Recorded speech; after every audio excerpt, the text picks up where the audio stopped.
Assalamualaikum warahmatullahi wabarakatuh. Alhamdulillah wassalatu wassalamu ala Rasulillah. Pada kesempatan kali ini kita akan membahas satu topik tentang RAG atau Retrieval Augmented Generation. Mungkin sebagian dari kita udah paham ya RAG itu apa. Saya juga minta ke ChatGPT, minta tolong dong rangkumin atau lakukan deep research tentang RAG, terus bikinin dokumennya. Saya mau baca. Inilah dokumennya. Nanti saya akan share di kolom komentar atau di deskripsi, teman-teman bisa klik di sana dan ini summary yang dibuat sama ChatGPT. Mungkin sebenarnya adalah gabungan dari banyak artikel ya yang ada di internet dan digabung jadi satu terus diterjemahkan dalam bahasa Indonesia. Ya, kita akan bahas lebih dalam tentang RAG itu apa berdasarkan dokumen yang dibikin sama ChatGPT. Yang pertama, kita ke pendahuluan ya. Buat teman-teman yang belum tahu RAG, kita bahas di sini ya. Sebelumnya, kita bahas tentang LLM dulu, yaitu Large Language Models. Seperti GPT-4, yang dia itu mampu menghasilkan teks yang bagus banget, tapi mereka itu punya kelemahan, yaitu adalah halusinasi. Mungkin teman-teman sering mendengar LLM hallucination gitu ya, itu apa sih sebenarnya? Nah, ini dijelasin di sini, yaitu LLM menyajikan fakta yang sebenarnya keliru. Nah, seolah-olah benar. Nah, di sini ada, kalau klik kanan aja ya, link in new tab, di sini akan buka satu artikel yang basically, ya ini kata-katanya si Amanda Cow ya, terus diterjemahkan di sini, ya ChatGPT. Ya, masalah ini memicu munculnya sebuah teknik awal yang namanya Retrieval Augmented Generation atau RAG sebagai solusi untuk meningkatkan keakuratan respon LLM. Secara sederhana, menurut dia, RAG adalah arsitektur yang mengombinasikan large language model, ini model bahasa besar, dengan basis pengetahuan eksternal. Jadi, kalau kita ngerti LLM itu kan sebenarnya dia punya pre-trained data ya, jadi udah dilatih dengan data yang dia punya, begitu dia jadi executable, ya dia bisa jawab sesuai dengan apa yang dia udah pelajarin sebelumnya. Ketika kita tanya tentang hal yang cuma diketahui misal oleh perusahaan kita, maka dia nggak akan bisa jawab atau dia akan mencoba berimajinasi ya, mengarang cerita tentang yang fakta yang seolah-olah benar ya, seperti yang disajikan di awal tadi. Nah, menurut si ChatGPT, istilah RAG ini pertama kali diperkenalkan dalam publikasi Facebook AI tahun 2020 tentang Retrieval Augmented Generation for Knowledge Intensive Tasks. Ini ada footnote-nya. Jadi inti gagasannya adalah menghubungkan LLM dengan sumber pengetahuan eksternal, misalnya dokumen internal atau informasi terkini. Jadi agar jawabannya lebih mutakhir dan dapat diandalkan. Dengan RAG harapannya model itu nggak lagi mengandalkan data trainingnya ya, tapi juga bisa ditambahi data-data yang aktual atau data-data yang update atau data-data yang mungkin belum di-training. Nah, cara kerja RAG ini kayak gini. Ini dibahas juga di sini ya. Terus ya intinya adalah orang tanya ini pertama diterima sama retriever. Retriever tugasnya adalah dari pertanyaan ini dicari di external base knowledge-nya, ada nggak sih dari pertanyaan ini dokumen-dokumen yang terkait, terus hasil dari dokumennya dilempar ke LLM beserta dengan pertanyaannya. Nah, LLM ini dia akan generate response berdasarkan questions dan retrieve dokumennya, ya. Jadi secara umum kayak gitu, pipeline RAG terbagi jadi dua inti, yaitu retriever dan generator. Retriever bertugas mencari dan mengambil informasi pendukung yang relevan dan dari sumber data, misalnya dokumen, artikel, atau database, berdasarkan input dari pertanyaan. Em, Sedangkan generator adalah LLM yang menghasilkan jawaban akhir dengan memanfaatkan konteks dokumen yang diambil tadi. Nah, berikut adalah langkah-langkah proses RAG secara berurutan. Yang pertama adalah chunking knowledge, ini pengetahuan ya, mungkin kita harus ganti dalam bahasa Inggris. Misalnya kumpulan dokumen dipecah menjadi potongan-potongan kecil agar lebih mudah diolah. Oke, chunking. Terus yang kedua ada embedding dokumen. Nah, ini mungkin teman-teman yang bukan di data science, taunya embedding ya embed ya. masangin sesuatu, tapi di sini istilahnya adalah mengubah potongan-potongan yang kecil-kecil tadi, menjadi sebuah vektor numerik berdimensi tetap menggunakan model embedding. Jadi kita akan bahas nanti ada yang lebih jelasnya tentang vektor. Jadi proses konversi teks menjadi vektor inilah yang disebut embedding. Hasil dari embedding vector yang merepresentasikan isi atau makna tiap potongan dokumen. Hasilnya adalah embedding vector. Nomor 3, embedding pertanyaan dan pencarian vektor. Jadi begitu di-embed, dokumen yang tadi kan dirubah menjadi vektor. Vektornya disimpan ke dalam database.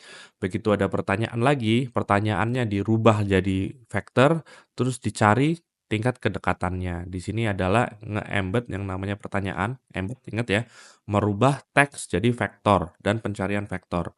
Ketika ada pertanyaan dari user, pertanyaan itu juga diubah menjadi vektor menggunakan model embed yang sama. Lalu dilakukan pencarian similarity di vektor database untuk menemukan vektor dokumen yang mirip dengan vektor pertanyaan tersebut. Ya, dengan kata lain, sistem melakukan semantic search, ya, menemukan potongan-potongan teks yang maknanya relevan terhadap pertanyaan, bukan sekedar mengandung kata kunci. Nah, di sini digarisbawahi relevan terhadap pertanyaan, bukan sekedar kata kunci. Mungkin kalau kita ngomongin suruh cari Jakarta itu luasnya berapa ya? Nah, kalau kita cari yang mengandung kata Jakarta aja mungkin banyak banget di dalam dokumen ya. Tapi kalau kita ngomongin Jakarta dan luas, mungkin hanya sedikit yang nyambung gitu ya. Yang keempat, menyusun prompt dengan konteks ya. Ini dengan generatornya tadi. Nah, kita akan bahas lebih detail tentang si vektor dan embeddingnya di sini ya. Jadi si vektor dalam konteks machine learning adalah deret angka yang merepresentasikan suatu objek atau data pada ruang berdimensi banyak. Jadi kalau kita ngomongin dimensi, 3 dimensi itu ada X, Y, Z. Dimensi di vektor ini bisa ribuan. Ya, anggaplah ada ribuan ya, ada banyak banget. Mungkin kalau kita ngomongin visualisasinya seperti apa, well, nggak bisa dibayangin, tapi yang jelas secara matematis vektor bisa dianggap sebagai koordinat di ruang dimensional. Misalnya sebuah titik di ruang 768 dimensi direpresentasikan oleh daftar 766 bilangan real. Dalam machine learning, vektor digunakan untuk memetakan data sehingga objek yang mirip akan memiliki representasi vektor yang lokasinya berdekatan. Jadi kata-kata Jakarta mungkin kalau di vectorize dia akan berada di titik yang sama ya, misal Jakarta dengan ibu kota Indonesia. Itu mungkin akan ada di berdekatan gitu ya antara Jakarta dan ibu kota Indonesia. Algoritma pencarian kesamaan vektor dapat menemukan dua vektor yang letaknya berdekatan di ruang vektor. Artinya dua objek tersebut memiliki kemiripan konten. Sementara itu, embedding adalah proses menghasilkan representasi vektor di berdimensi tetap dari suatu data. Jadi vektor itu tadi numeriknya, embedding itu merubah teks jadi numerik. Ya, di sini dikasih tahu bahwa kata king dan queen akan memiliki vektor embedding yang relatif mirip dan arah perbedaan vektor tersebut dengan pasangan man dan woman karena menunjukkan hubungan gender yang serupa. Jadi king and queen dengan man and woman ini punya kedekatan vektor yang sama. Dalam RAG, embedding digunakan untuk merepresentasikan dokumen dan pertanyaan dalam bentuk vektor. Ya, intinya di pre-compute dulu dokumennya, dijadiin vektor, disimpan di database. Habis itu kalau ada pertanyaan, pertanyaannya di vectorize juga. Habis itu dicari vektor yang di deket-deket sini mana gitu ya. Nah ini dibilang model embedding umumnya adalah model neural network seperti transformer yang telah dilatih untuk memetakan teks ke ruang vektor berdimensi ratusan hingga ribuan. Misalnya OpenAI embedding model, text embedding ada 002. Memetakan setiap teks menjadi vektor berukuran 1536 dimensi. Ya banyak, gede banget nih dimensinya. Sebuah kalimat seperti Jakarta adalah ibu kota Indonesia bisa direpresentasikan dengan vektor bla bla bla bla bla. Tentu panjangnya sampai 1536 ya. Nah ini angkanya hanya ilustrasi. Ya, mungkin vektor ini nggak bisa dimengerti oleh orang, tapi ya mesin paham, ya. Nah, pertanyaannya, kalau yang disimpan hanya vektornya doang, Bagaimana dengan original text-nya? Ya kan tadi pertanyaannya jadi vektor, jadi angka. Yang disimpan juga angka. Terus gimana caranya si LLM paham angka ini itu artinya apa? Kan nggak mungkin nih dari angka ini dibalikin lagi ke teks aslinya karena ini encodingnya nggak dua arah ya, hanya satu arah aja. Makanya katanya di sini itu yang disimpan itu bukan hanya angkanya aja atau vektornya aja, tapi ada metadatanya juga. Ya, di sini proses embedding ini sangat penting dan menentukan kinerja RAG. Embedding yang baik akan menempatkan dokumen relevan dengan query, sedangkan embedding yang kurang tepat bisa membuat dokumen penting terlewat karena vektornya tidak dianggap mirip query. Nah, setelah didapat embedding, vektor tersebut disimpan bersama identitas atau isi dokumen aslinya. Menurut dokumentasi praktik terbaik, metadata is crucial for vector storage. Tanpa metadata, kita hanya punya angka-angka vektor tanpa cara mengembalikan teks asli. Ya, artinya pasti akan ada pointer ya, mengarah ke teks aslinya itu apa gitu. Jadi di vektor sekian itu artinya teks aslinya apa, teks originalnya apa. Nah, selanjutnya dibahas tentang proses retrieval dan mengambil informasi asli. Selanjutnya adalah proses retrieval dan mengambil informasi asli. Pada tahap retrieval, pertanyaan pengguna yang telah di-embed menjadi vektor akan dicocokkan dengan vektor-vektor dokumen dalam vektor database. Ya, intinya akan di-ranking ya. Diambil retriever bukan sekedar vektor, melainkan identitas dokumen asli beserta metadatanya. Jadi dari vektor tersebut ibaratnya indeks lah ya, atau alamat. Di indeks itu ada petunjuk menuju dokumen aslinya. Atau petunjuk menuju teks aslinya seperti apa. Perlu ditekankan bahwa embedding vektor tidak dapat diterjemahkan balik ya, ini kita udah bilang tadi, karena ya embeddingnya jadi numerik, nggak bisa balik lagi jadi teks. Misalnya di vektor DB, setiap entry vektor disimpan dalam bentuk field text yang berisi potongan teks asli dokumen. Nah, jadi di vektor DB ini ada teks asli dokumennya. Singkatnya, pada tahap retrieval hanya vektor-vektor yang dicari dan dibandingkan, tapi output dari retrieval adalah teks dokumen asal yang telah diidentifikasi relevan. LLM kemudian menggunakan teks tersebut, bukan vektornya, untuk menjawab. Ya, jadi yang dipakai generatornya adalah teksnya, bukan vektornya. Vektornya hanya membantu mengindeks dokumen-dokumen tersebut. Tapi indeksnya dengan semantik ya. Jadi mengindeks dengan konteks. Nah, ini makanya vektornya banyak banget. Oke. Tantangan dan keterbatasan RAG. Meskipun konsep RAG menjanjikan, implementasinya menghadapi berbagai tantangan dan keterbatasan. Pasti semua perusahaan itu ketika ada LLM ini kepengennya adalah semua dokumen masukin ke AI, kita tanya ke AI, terus jawabannya, oh ya ini gitu. Tapi ternyata nggak bisa. Dan RAG itu banyak tantangannya dan ribet ternyata. Yang pertama adalah kualitas dan cakupan pengetahuan. Kinerja RAG sebaik kualitas knowledge base-nya. Artinya kalau knowledge base-nya nggak bagus, atau yang diindeks nggak lengkap, ya mau ditanya kayak apa juga nggak bisa jawab ya. Orang ibaratnya kita nggak punya ilmunya ditanya juga pasti nggak akan bisa jawab.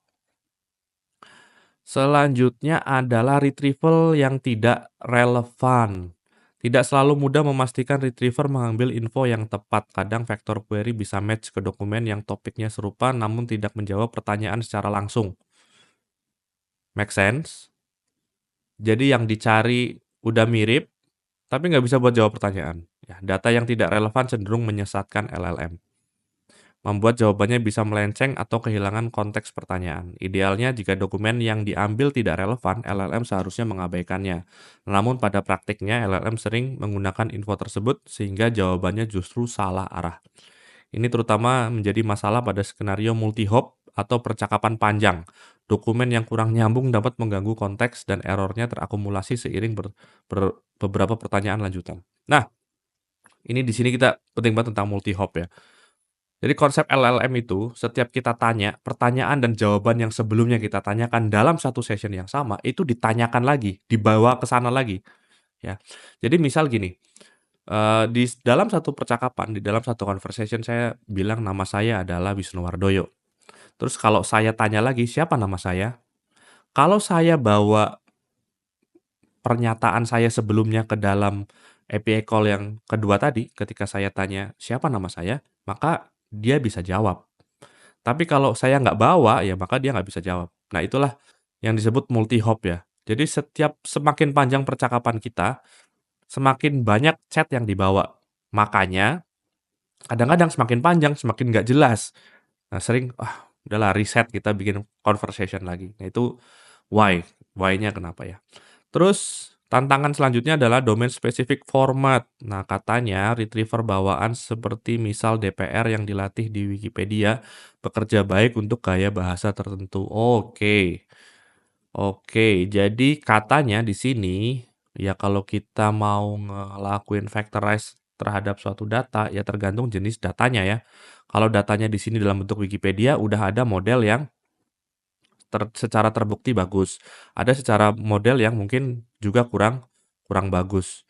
Jadi nggak semua retriever bisa dipakai untuk semua data. Yang dia bilang begini, penelitian menunjukkan RAG yang dilatih pada Wikipedia gagal di domain lain tanpa penyesuaian. Nah, ini ada penelitiannya ya. Coba kita buka. Wah, masih sama ke sini. Ini research grab by the way.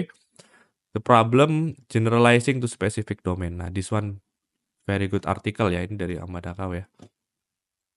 Oke.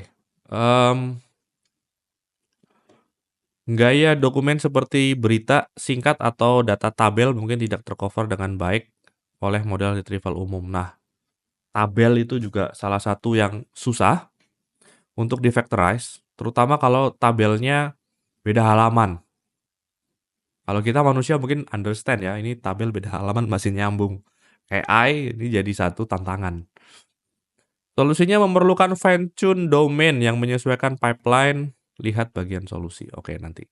Namun melakukan fine tune end to end seluruh komponen RAG untuk domain spesifik seperti yang diusulkan pada model RAG end to end sangat mahal dan kompleks. Ya pastilah yang namanya fine tune model ya pasti butuh resource yang banyak. Nah, ini mahal. Batas konteks window. LLM memiliki keterbatasan panjang prompt. Ya, betul. LLM itu punya input konteks yang terbatas. Ya, jadi yang sekarang paling gede kayaknya si Gemini ya. Si 1 juta input konteks. Nah, sebenarnya kan kita bisa aja ya. Ngapain harus di-chunk segala macam di factorize, ya kan? Tinggal dokumennya copy paste, masukin aja semuanya ke LLM. Tinggal copy paste terus di dalam pertanyaan itu kita jawab. Nah, masalahnya nggak bisa. Karena input konteksnya terbatas, makanya ada RAG. Ya mungkin kalau teman-teman sudah sampai sini baru mikir itu, ya nggak bisa ini karena ada konteksnya yang terbatas. Dan kadang-kadang si retriever ini katanya harus pandai memilih mana yang paling relevan. Jadi si retriever juga nggak bisa terlalu banyak ngasih data ya. Kalau dia terlalu banyak ngasih data ke LLM, yang ada dia terlalu banyak pakai pakai token ya, input tokennya terlalu banyak dipakai sehingga ya problem ya, nggak bisa jawab. Oke, selanjutnya adalah performa dan latensi. Menambahkan step retrieval tertentu menambah waktu dan sumber daya dibandingkan LLM yang standalone. Iyalah pasti. Kita tanya sama LLM yang udah punya data trainingnya sama yang harus baca dulu ya pasti performanya beda. Tapi sebenarnya kalau kita ngomongin chatbot untuk internal knowledge base, performa sama latensi mungkin tidak terlalu yang ya mungkin orang masih sempat nunggu lah ya, daripada dia harus banyak ngecek dokumen kan mending ditungguin gitu kan. Selain itu, pipeline RAG melibatkan integrasi beberapa komponen embedding model yang semua harus diorkestrasi. Ya memang tantangannya adalah skalabilitas, nanti lama-lama jadi infrastrukturnya gede banget. Terakhir adalah tantangannya keamanan dan privasi data, pasti ya karena satu LLM bukan di-embed bukan, sorry, LLM tidak di-deploy di tempat kita. Ya, LLM tidak di-deploy di environment yang kita bisa kontrol. Otomatis data kita kan kita kirim ke LLM untuk LLM melakukan summary dan lain-lain. Nah, maukah kita menyerahkan data kita? Nah, itu yang sampai sekarang itu kayaknya masih saya nggak ngerti entah tabu atau orang-orang mungkin ya kasih-kasih aja kali ya. Ya masing-masing perusahaan punya punya kebijakan ya. Oke, ini keterbatasan dan tantangannya. Terus selanjutnya ini adalah ekspektasi pengguna. Ini memang dari awal user-nya emang ya. Kayak user-nya memang ekspektasinya terlalu tinggi terhadap RAG. Ya pasti ya, kita mikirnya ditaruh aja dokumen terus tiba-tiba pinter gitu AI-nya. Ya enggak juga. Ya, ekspektasinya ternyata informasi yang ditampilkan nggak tepat gitu ya. Karena knowledge base-nya tidak bagus seperti yang kita bilang tadi di atas. RAG bukan jaminan 100% tepat jika sumber datanya atau hasil retrieval-nya tidak on point. Well, oke. Yang kedua ini bacanya gimana ya?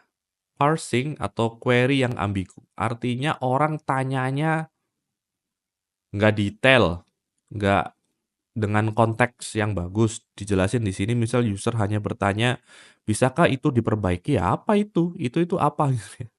Ya, sistem tidak tahu itu menuju ke apa, sehingga retrieval kemungkinan keliru. Ya, pada kasus lain menggunakan istilah yang tidak konsisten dengan dokumen asli, misal sinonim yang jarang muncul, bisa membuat vektor query tidak match dengan dokumen relevan. I see. Sinonim, yes, yes, yes, yes. Sinonim. Oke, di sini artinya secara bahasa harus sama ya. Jangan pakai sinonim-sinonim. Itulah kenapa kayaknya dokumen-dokumen atau meeting-meeting tuh sebenarnya kalau bisa dalam English ya. Karena apa? Karena AI-nya itu lebih jago dan data training lebih banyak in English. Sehingga begitu dokumen atau knowledge base yang kita punya in English, ya otomatis lebih mudah dipahami bagi si AI-nya atau mungkin database sinonimnya AI lebih banyak gitu ya. Mungkin kita di Indonesia pakai peribahasa ya, mereka nggak ngerti, akhirnya ya aneh gitu ya. Atau majas-majas gitu ya. Jadi kualitas input pengguna turut menentukan hasil. Yes. Ya. Hey, udah males, udah males baca, males ngetik. Lanjut ekspektasi yang terlalu tinggi ya. Ini kita bahas bahwa ekspektasinya terlalu tinggi. Kenyataannya RAG mengurangi tapi tidak menghilangkan kemungkinan kesalahan. Oke, nggak 100% benar. Sistem tetap terbatas pada info yang ada dan kemampuan LLM memahami info tersebut. Sebagai contoh, walau RAG menyediakan data fakta, LLM mungkin salah menyimpulkan dan menyajikan dengan penekanan berbeda dari yang diharapkan. Hal ini bukan semata kesalahan pengguna, tapi perlu disadari bahwa teknologi ini masih berkembang. Yes, LLM masih berkembang.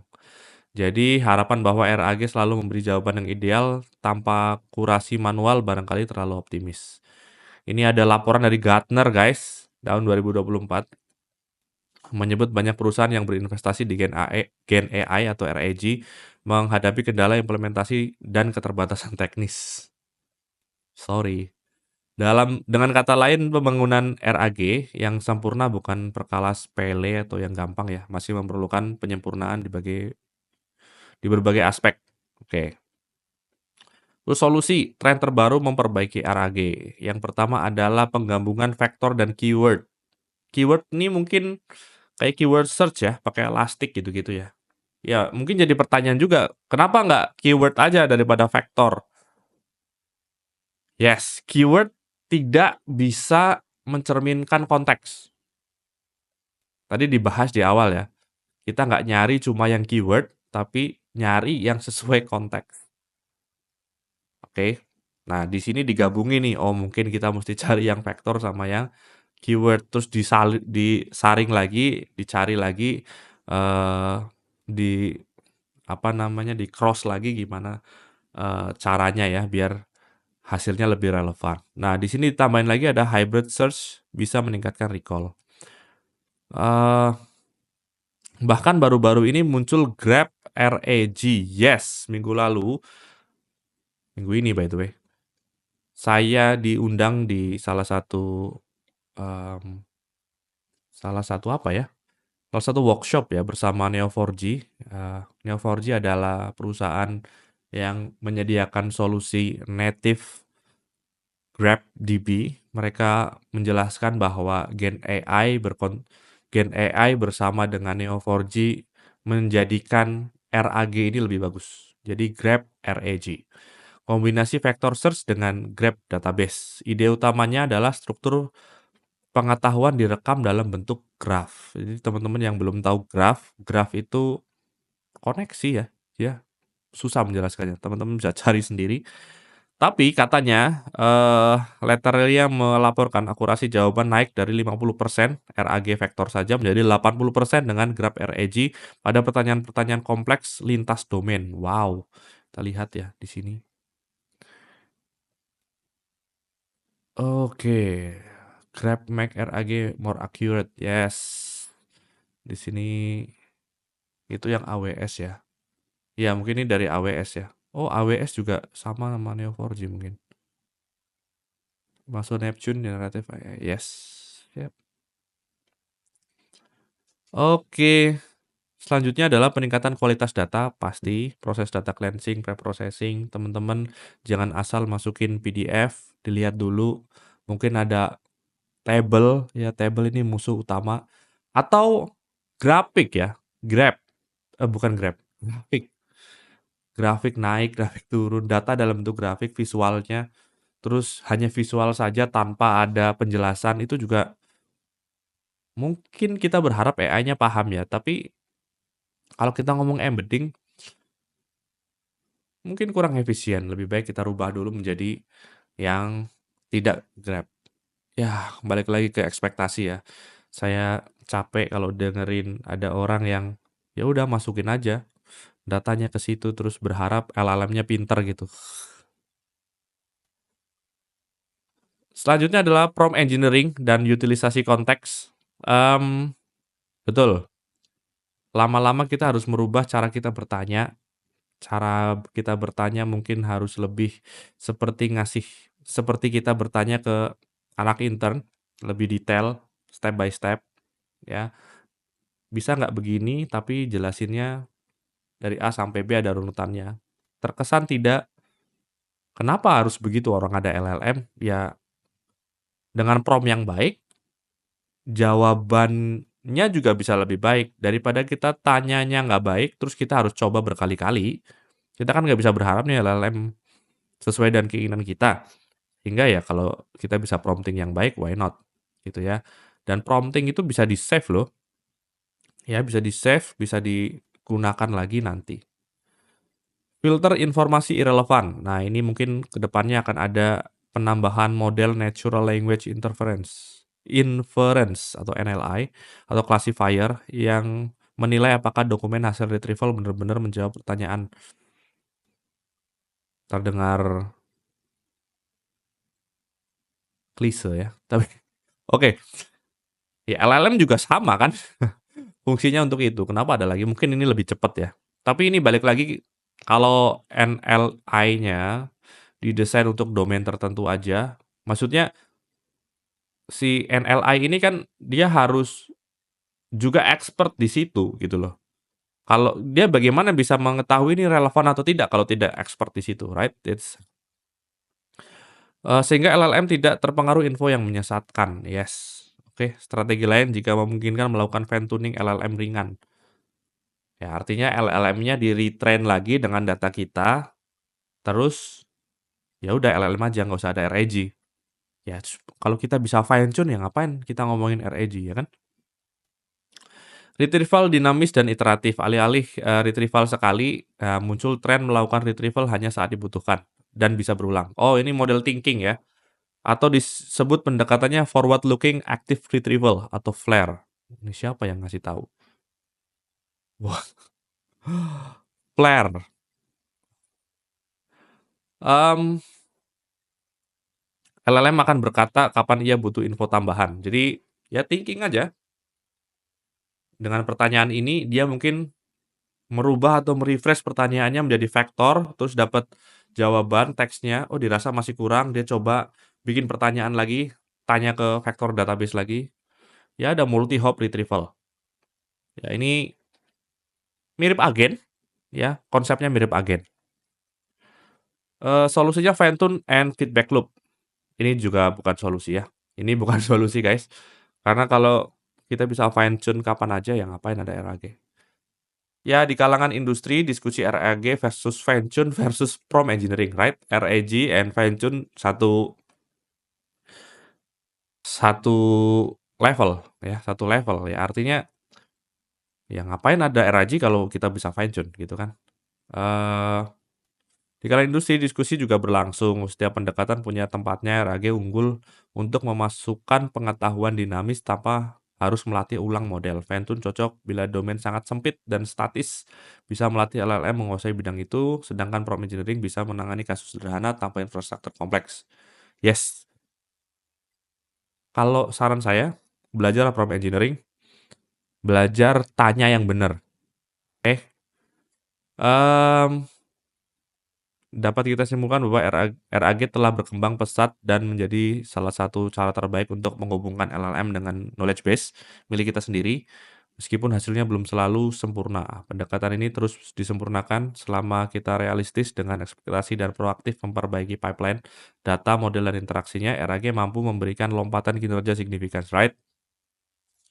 Ya, di sini dijelasin sumber-sumbernya ya. Sebenarnya sumbernya cuma 1, 2, 3, 4, 5, 6, 7. Cuma citation-nya ada banyak. Oke, intinya itu, RAG masih berkembang, tata caranya seperti itu, vektor DB seperti itu. Perlukah kita belajar vektor? Mungkin nggak harus sampai bagaimana cara bikin vektornya ya, tapi yang jelas cara nge-embed dokumen menjadi vektor atau menyimpan itu ke dalam DB itu yang penting bagi bagi backend engineer. Terus bagaimana untuk membuat datanya itu lebih mudah di-embed juga itu penting, dan tanyanya juga penting ya, pertanyaan juga penting. Dan ada beberapa hal yang bisa di-improve, tadi misal kayak multi hop retrieval, ya agentic base. Terus ada menghindari sinonim ya, menggunakan bahasa yang seragam, misal Inggris-Inggris semua gitu ya. Jangan ada sinonim-sinonim, jangan ada singkatan-singkatan yang nggak jelas, terus misal tabel atau gambar yang kurang tepat. Itu dia, dan Grab RAG lumayan memberikan kita harapan ya. Semoga kedepannya kita bisa dapat update-nya lagi, sampai bertemu di kemudian hari. Kita tutup dengan doa kafaratul majelis. Subhanakallahumma wa bihamdika asyhadu alla ilaha illa anta astaghfiruka wa atubu ilaik. Wassalamualaikum warahmatullahi wabarakatuh.